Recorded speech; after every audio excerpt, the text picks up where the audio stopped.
Il existe plusieurs types de poutres. Les poutres treillis, les poutres métalliques à profil en I ou en H, les poutres en béton armé, les poutres en bois et les poutres sous-tendues. C'est sur celles-ci que nous allons nous attarder pour comprendre ses fonctionnements, ses avantages et ses défauts. Pour étudier tout ceci, nous allons passer par l'étude d'un pont sous-tendu comme la passerelle Jaromír en Tchéquie qui a une portée de 59 mètres.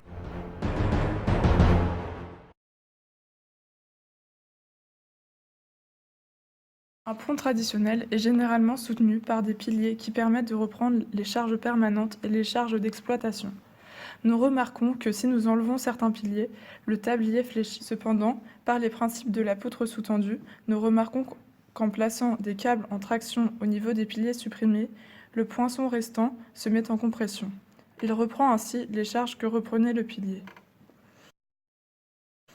Nous pouvons ainsi enlever de plus en plus de piliers en les remplaçant toujours par des câbles.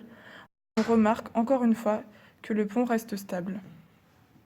Cependant, nous avons remarqué que sous l'effet d'une force provenant du bas, les câbles se détendent, le dispositif perd de sa performance.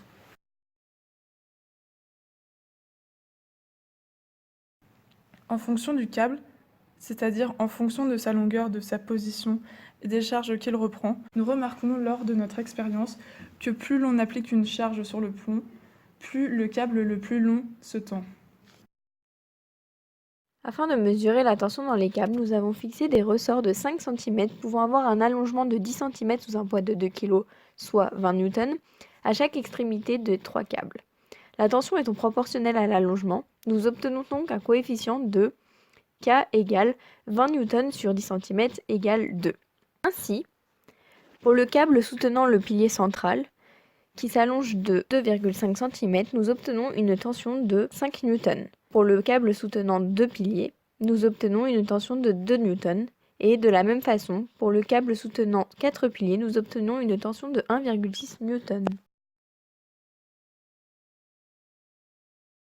L'utilisation de câbles en traction permet de supprimer les piliers et donc de ne pas utiliser de l'espace sous le pont pour permettre par exemple le passage de bateaux sur un canal. Ce type de pont ou de poutre peut reprendre de grandes portées et supporter des charges importantes, ce qui permet une sécurité constante.